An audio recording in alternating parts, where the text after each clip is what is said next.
북한이 북미 정상회담이 결렬된 뒤 북미 대화가 없었던 지난해 핵무기와 탄도미사일 개발을 멈추지 않았던 것으로 드러났습니다. 구체적으로 유엔 안전보장이사회 산하 대북제재위원회의 전문가 패널들은 지난해 북한의 움직임을 담은 보고서를 안보리에 제출했는데요. 그리고 이 보고서 내용을 로이터 통신 등 미국 언론들이 입수해 이번 8일 보도했습니다. 보도에 따르면 북한은 지난해 핵 분열성 물질을 생산했고 핵시설을 계속 유지하는 가운데 탄도미사일 개발을 위한 인프라를 새롭게 업그레이드한 것으로 드러났습니다. 또한 보고서는 북한이 이러한 핵개발 프로그램을 위한 원료와 기술을 계속 해외로부터 수입하려 했다고 지적했죠. 물론 지난해 북한이 핵실험이나 탄도미사일 시험을 실시한 적은 단 한 번도 없었습니다. 하지만 그 이면에 북한은 새 탄도미사일 탄두를 시험하고 생산하면서 본격적인 전술 핵무기 보유를 위해 차근차근 관련 기반 시설들을 준비했다는 것입니다. 결국 최근 공개된 유엔의 이 같은 보고서는 김정은 위원장이 비핵화에 강력한 의지를 갖고 있다고 밝힌 우리 정부의 입장과는 사뭇 다른 내용이라 주목을 받을 수밖에 없는데요. 실제로 지난 5일 외교부 장관에 임명된 정의용 장관은 장관 후보자 인사청문회에서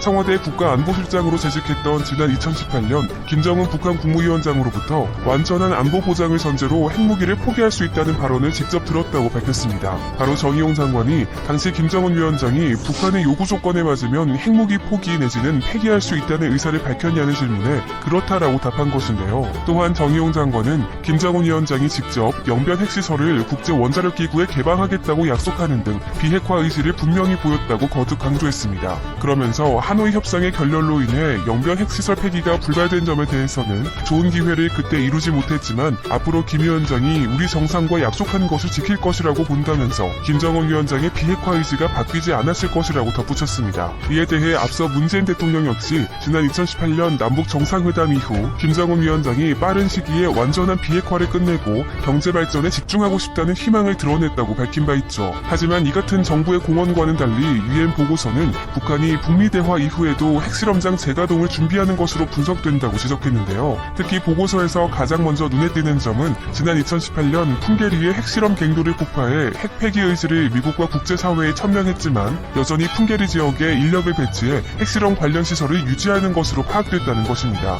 풍계리 핵실험장은 2006년 북한이 최초로 핵실험을 진행하면서 세상에 알려진 곳으로 이후 2017년까지 6번의 핵실험이 진행된 북한 핵개발의 가장 중요한 핵심 시설이죠. 그런데 북한은 2018년 4월 20일 노동당 중앙위원회 전체 회의를 열어 핵실험 중지를 투명성 있게 담보하기 위하여 공화국 북부 핵시험장을 폐기할 것이라고 선언하며 풍계리 핵실험장 폭파를 공식화했는데요. 여기서 더욱 놀라운 점은 북한 핵개발의 가장 핵심 시설의 폭파를 공식화했음에도 북한은 아무런 대가도 요구 조건도 내놓지 않았다는 것입니다. 게다가 이후 김정은 위원장은 판문점 남북 정상회담에서 문재인 대통령에게 핵실험장을 5월에 폐쇄하고 이를 국제사회에 투명하게 공개하기 위해 한국과 미국의 전문가들과 언론인들을 북한으로 초청하겠다는 의사를 밝히면서 북한이 정말로 한반도 비핵화라는 미래에 진지하게 접근하고 있다는 확신을 주게 됩니다. 그리고 정말로 한 달 뒤 북한은 한미 언론과 전문가를 풍계리로 불러 핵실험장을 폭파했고 이 지역은 북한이 핵개발 중단 의지를 대내외에 강조하는 상징과도 같은 곳이 되죠. 그런데 2019년 12월 북한이 풍계리 핵실험장을 재가동하려는 움직임이 포착되면서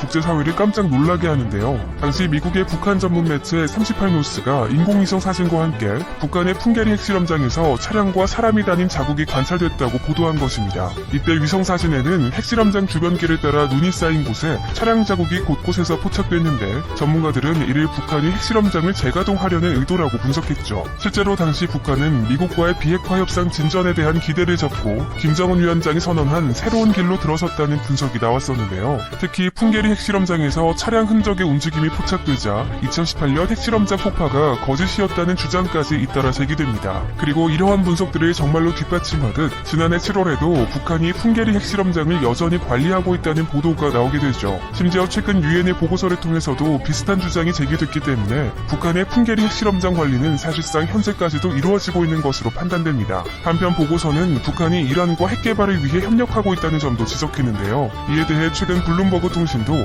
이란과 장기간 비밀리에 협조한 북한은 이란 샤히드 하지 알리 모바헤드 연구소의 기술 개발에 협조하고 핵개발 관련 물품도 수출했다고 보도했습니다. 결국 이런 내용이 알려지자 지난해 트럼프 행정부가 대이란 제재를 단행하면서 밝힌 북한과 이란의 핵개발 연계 의혹까지 다시 한번 주목을 받고 있는 상황인데요. 앞서 지난해 9월 9월 미국은 대이란 유엔 제재를 복원하면서 북한과 미사일 협력에 관여한 인물을 제재 대상에 올린 바 있습니다. 당시 트럼프 행정부는 이란의 농축 우라늄 축적에 관여한 이란인과 함께 탄도미사일 프로그램을 지원하고 이란과 북한의 미사일 협력에 핵심적인 역할을 해온 이란 조직을 제재 대상에 포함시켰다고 밝혔었습니다. 그러면서 구체적으로 탄도미사일 관련해 이란인 3명과 미사일 관련 연구기관 한 곳이 북한과 협력했다고 지적했죠. 이에 대해 당시 전문가들도 북한과 이란이 예전부터 탄도미사일과 핵기술 분야에서 협력한다는 의혹을 미국이 계속해서 추적해왔음을 보여준다고 평가했었는데요. 물론 이때 미국이 구체적인 근거나 물증을 제시하진 않았지만 미국 정부가 핵개발과 관련해 북한과 이란 사이의 협력 가능성을 예의주시하고 있다는 것을 간접적으로 북한에 전달하는 효과를 낳게 되죠. 결국 지난해 미국 정부에 이어 올해 유엔 안보리가 다시 한번 이란과 북한 사이에 핵무기 협력 의혹을 제기하자 이란 정부는 유엔의 보고서는 가짜 정보와 조작된 데이터를 기반으로 벌인 조사를 담았다고 즉각 반박했습니다. 그런데 사실 이란과 북한이 예전부터 미사일 교류를 해왔다는 것은 이미 유명한 사실인데요. 실제로 1980년대부터 90년대까지 이란이 북한으로부터 미사일을 수입했다는 의혹이 불거지기도 했으며 2010년대에는 이란 핵무기 개발자들이 북한에서 핵실험과 대륙간 탄도미사일 발사 시험 등을 참관했다는 분석이 나오기도 했습니다. 그런데 이렇게 북한과 이란이 핵무기 기술을 교류하게 된 배경에는 다름 아닌 중국이 있는데요. 바로 시진핑 주석 집권 이후 중국이 미국과의 패권 경쟁을 위해 미국과 대척점에 있던 북한과 이란을 앞세워 미국을 불편하게 만들려 했다는 것입니다. 왜냐하면 북한과 이란 모두 체제 유지를 위해 반미 정책을 전면에 내세우고 있는 데다 두 나라 모두 자국 내 문제를 미국 탓으로 돌리고 있으며 미국에 대항하기 위한 수단으로 핵무기 개발을 고집해왔다는 공통점이 있기 때문입니다. 즉 중국 입장에서는 반미 네트워크를 구축하는 데 있어 북한과 이란만큼 완벽히 들어맞는 나라는 없었던 것이죠. 실제로 2010년대 후반 미국과의 갈등이 극에 달하면서 북한과 이란을 향한 중국의 지원이 더욱 가속화됐다는 것이 미국 내 전문가들의 평가입니다.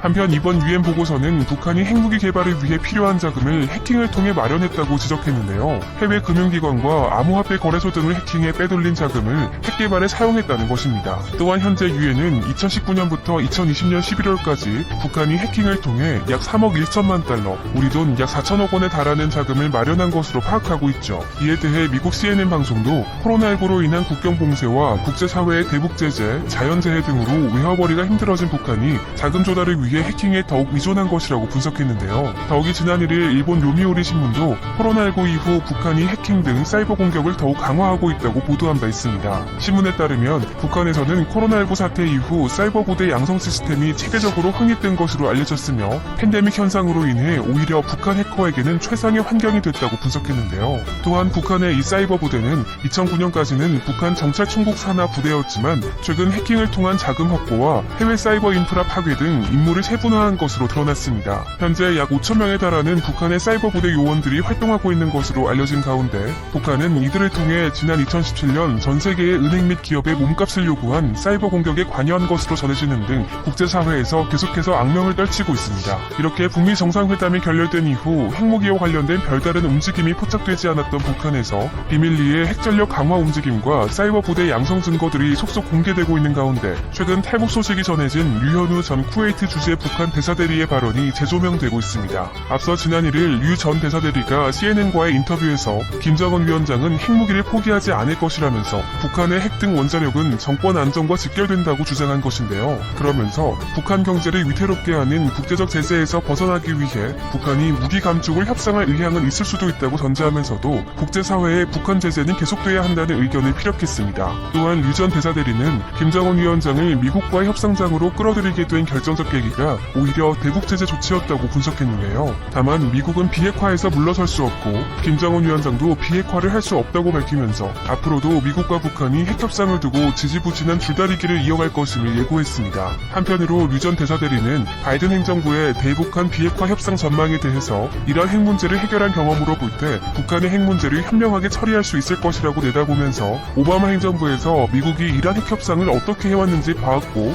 그런 경험이 바이든 대통령이 북한과 핵 협상을 하는데 도움이 될 것이라고 강조했습니다. 실제로 오바마 행정부는 2015년 러시아와 중국, 독일 등 유럽 3강과 함께 이란 핵 합의를 체결하고 이란이 핵무기 개발을 중단하는 대신 경제제재 해제를 약속하는 유엔 안보리 결의 2231호를 채택한 경험을 갖고 있죠. 한편 유엔의 보고서에 대해 미국은 일단 핵무기 확산을 막기 위해 다양한 수단을 동원하고 있다는 원론적인 입장을 밝혔습니다. 바로 이번 9일 미국이 북핵 해결을 위해 미국 국민과 동맹국들의 안전을 실현시키는 새로운 접근법을 택할 것이라고 공언한 것인데요. 구체적으로 네드 프라이스 미 국무부 대변인은 브리핑에서 미국과 북한의 접촉이 늦어지면 북한이 핵무기 시험이나 미사일 발사처럼 미국의 관심을 끄는 일을 하는 결과를 초래할 수 있다는 점을 우려하지 않느냐는 질문을 받고 이같이 언급한 것입니다. 그러면서 프라이스 대변인은 북한이든 이란이든 다른 세계적 도전이든 우선 우리는 동맹국들과 정확히 같은 입장에 있는지 확인하고 파트너 국가들이 우리가 그들을 위해 함께 있다는 것을 알도록 하고 싶다고 밝혔는데요. 결국 전문가들은 프라이스 대변인의 발언에 대해 한국과 미국, 일본 등 동맹국과의 조율이 북핵 문제 해결을 위해 선행되어야 한다는 점을 강조한 것이라고 해석하고 있습니다. 실제로 프라이스 대변인은 이란 문제든 북한 문제든